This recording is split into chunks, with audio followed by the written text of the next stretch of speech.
Pada video pembelajaran kita kali ini, kita akan membahas materi tentang model, pendekatan, strategi, metode, dan teknik pembelajaran PKN di SD dengan capaian harapan bahwa mahasiswa atau peserta didik mampu memahami model, pendekatan, strategi, metode, dan teknik pembelajaran PKN di SD. Ya, sebagai seorang guru, seorang pendidik, seorang pelatih, seorang pembimbing, teman-teman harus paham tentang kompetensi. Kompetensi itu adalah elemen-elemen yang harus dikuasai oleh seorang guru untuk menunjang keprofesionalitasannya, untuk kemudian membantu kinerja dari seorang guru tersebut sehingga kinerjanya tersebut atau pekerjaannya tersebut sebagai seorang guru menjadi efektif dan efisien. Sesuai dengan Undang-Undang tahun 2005 Pasal 10 Ayat 1 Nomor 14 tentang guru dan dosen, bahwa seorang guru itu harus memiliki 4 kompetensi. Yang pertama yaitu kompetensi pedagogik, terus yang kedua adalah kompetensi kepribadian, terus yang ketiga adalah kompetensi sosial, dan keempat adalah kompetensi profesional. Kompetensi pedagogik itu adalah kompetensi yang mengharuskan guru untuk mengetahui dan memahami karakteristik peserta didik. Adapun cara untuk memahami karakteristik peserta didik biasanya secara umum di dunia pendidikan itu menggunakan 3 aspek, yaitu yang pertama aspek nativisme, kemudian yang kedua adalah empirisme, dan yang ketiga adalah konvergens.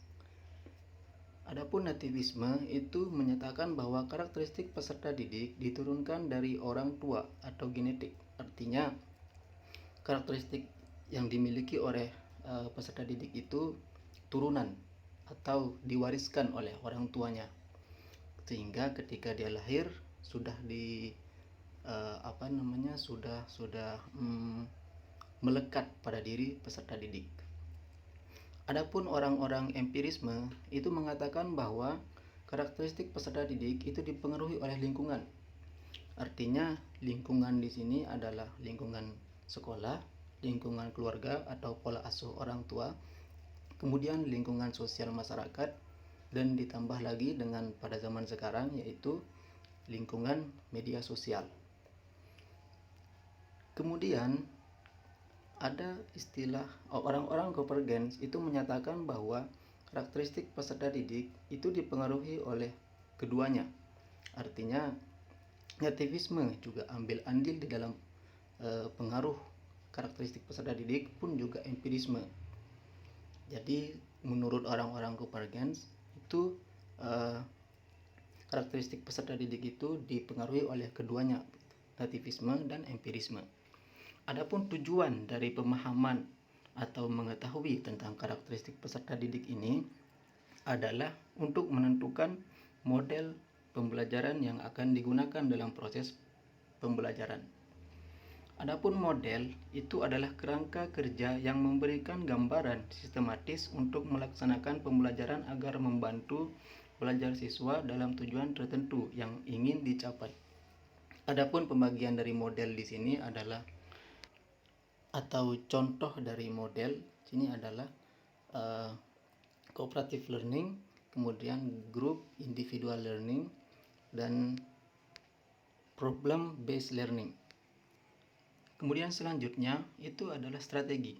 Strategi itu adalah cara-cara yang dipilih untuk menyampaikan materi pelajaran dalam lingkungan pengajaran tertentu, meliputi sifat, lingkup, dan urutan kegiatan yang dapat memberikan pengalaman belajar kepada peserta didik. Kemudian yang ketiga itu adalah metode. Setelah kita menentukan model, kemudian kita menentukan strategi, setelah itu kita akan menentukan metode. Metode adalah suatu cara atau sistem tertentu yang digunakan untuk mencapai suatu tujuan atau hasil yang diinginkan.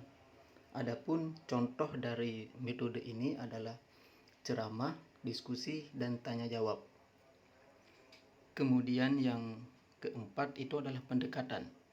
Pendekatan di sini adalah sudut pandang atau cara pandang yang digunakan oleh guru atau sumber belajar dalam menyelenggarakan proses pembelajaran. Adapun contoh dari pendekatan ini adalah yang pertama yaitu student center learning dan teacher center learning. Adapun student center learning itu artinya pembelajaran di dalam proses pembelajaran itu yang aktif dalam pembelajaran atau di dalam proses pembelajaran itu adalah siswa. Jadi guru hanya sebatas menjadi fasilitator sehingga yang di dalam proses pembelajarannya itu bersifat pasif. Adapun di dalam pendekatan teacher center learning itu adalah guru yang aktif dalam proses pembelajaran sehingga siswa atau peserta didik itu bersifat pasif. Ya, mungkin itu saja yang dapat dibahas dari video pembelajaran kali ini, dan untuk pertemuan selanjutnya atau video pembelajaran selanjutnya kita akan membahas tentang pengembangan media pembelajaran PKN di SD. Sekian, Assalamualaikum warahmatullahi wabarakatuh.